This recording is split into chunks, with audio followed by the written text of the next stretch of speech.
wabarakatuh. Assalamualaikum warahmatullahi wabarakatuh. Shalom namo buddhaya, salam sejahtera bagi kita semua dan salam harmoni. Jadi perkenalkan, di sini saya dari Tialandari sebagai moderator dari kelompok 5 yang akan membahas dari materi bab 4 yaitu siklus akuntansi perjunalan perusahaan jasa. Jadi di sini saya tidak sendirian, saya bersama rekan saya yaitu pembicara pertama. Baik, terima kasih atas waktu yang diberikan kepada saya. Perkenalkan, nama saya Nimari Dwi Ayu Widya Stuti dengan NIM 21070211018. Pembicara ketiga. Perkenalkan, nama saya Kade Hendranata, NIM 21070210009. Dan saya sebagai pembicara kedua. Waktu dan tempat saya persilahkan. Di sini saya akan mempresentasikan tentang deskripsi perusahaan jasa. Apa sih itu perusahaan jasa? Perusahaan jasa adalah badan usaha yang kegiatannya menciptakan sesuatu yang tidak terwujud, tetapi manfaatnya dapat dirasakan oleh manusia yang bertujuan untuk memperoleh keuntungan. Adapun ciri-ciri perusahaan jasa, yaitu 1. Tidak terwujud, yang artinya di mana jasa yang tidak memiliki wujud fisik nyata atau real yang tidak dapat diraba atau dilihat. Yang kedua, tidak dapat dipisahkan, yang artinya tidak ada pemisahan antara produksi dan penjualan yang berarti keduanya dilakukan secara bersama. Ketiga, berubah-ubah, yang dimana artinya tidak dapat distandardisasikan karena sangat bergantung pada sektor selera, waktu, tempat, dan karakteristik konsumen. Yang keempat, tidak dapat disimpan, yang artinya jasa tidak dapat disimpan untuk dijual kembali pada waktu yang berbeda. Adapun tahap pencatatan siklus akuntansi perusahaan jasa yang dibagi menjadi 2, yaitu membuat dan menganalisis bukti transaksi, dan yang kedua menyusun jurnal umum.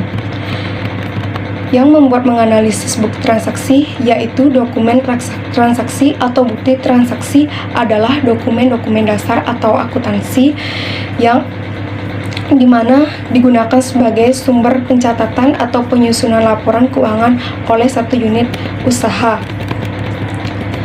Adapun bagi bagian bukti transaksi yaitu bukti transaksi internet.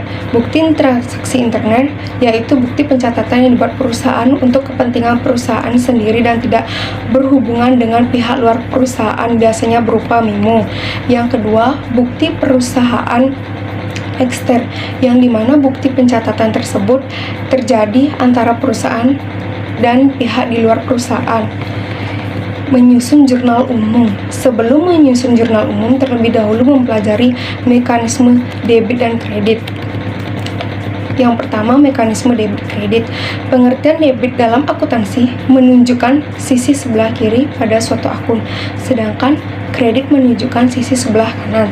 Adapun peraturan dalam mendebit dan mengkredit perkiraan aktiva, kewajiban, dan modal sebagai berikut. Yang pertama, perkiraan aktiva.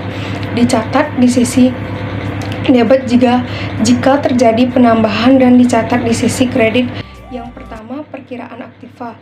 Dicatat di sisi debit jika terjadi penambahan dan dicatat di sisi kredit jika terjadi pengurangan. Yang kedua, perkiraan kewajiban yang dicatat di sisi debit jika terjadi pengurangan dan dicatat di sisi kredit jika terjadi penambahan. Yang ketiga, perkiraan modal dicatat di sisi debit jika terjadi pengurangan dan dicatat di sisi kredit jika terjadi penambahan. Jurnal umum. Pengertian jurnal umum. Jurnal umum, catatan akuntansi pertama setelah bukti transaksi. Jurnal umum menyediakan catatan yang lengkap dan permanen dari semua transaksi perusahaan yang disusun dalam urutan kronologi kejadiannya sebagai referensi di masa mendatang. Adapun fungsi jurnal.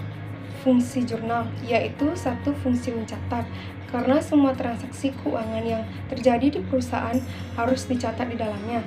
Yang kedua, fungsi historis, karena pencatatan di dalamnya harus dilakukan secara kronologi.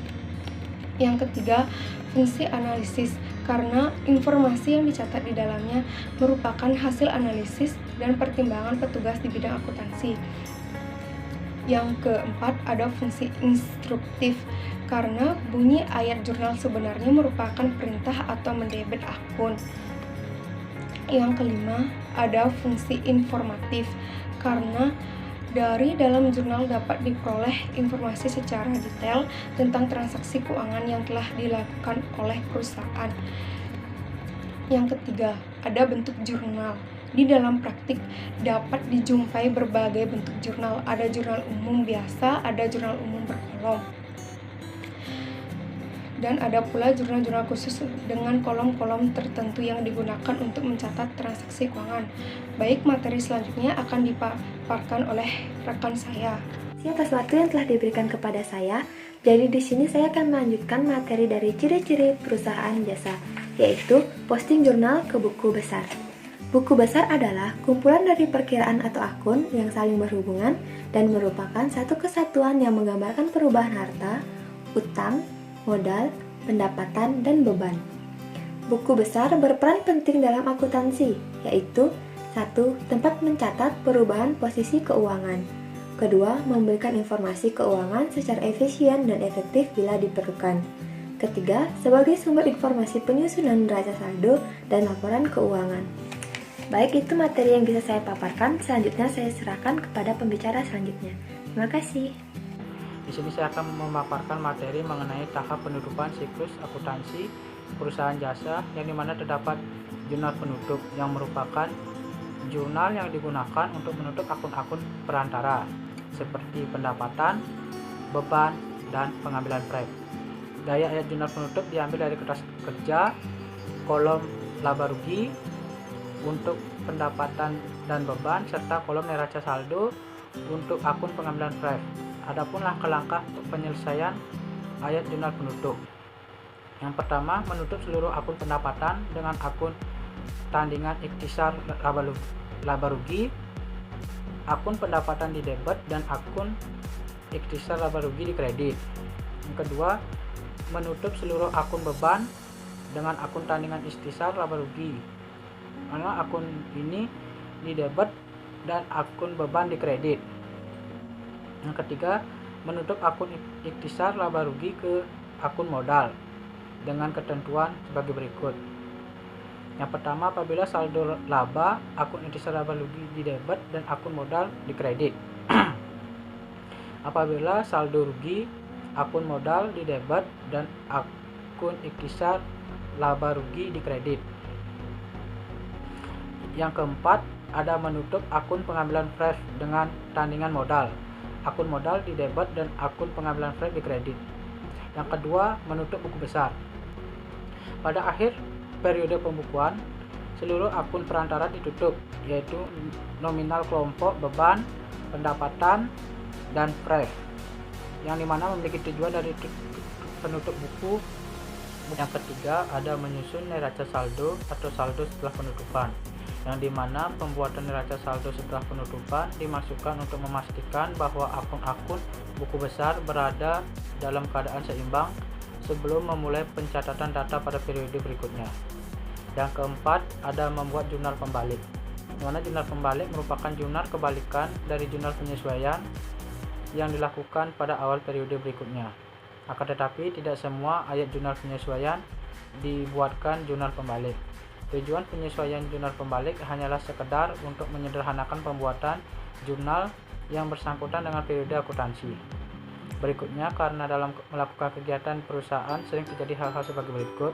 Yang pertama, ada pembayaran beban perusahaan lebih dahulu atau beban yang dibayar di muka atas persekot biaya.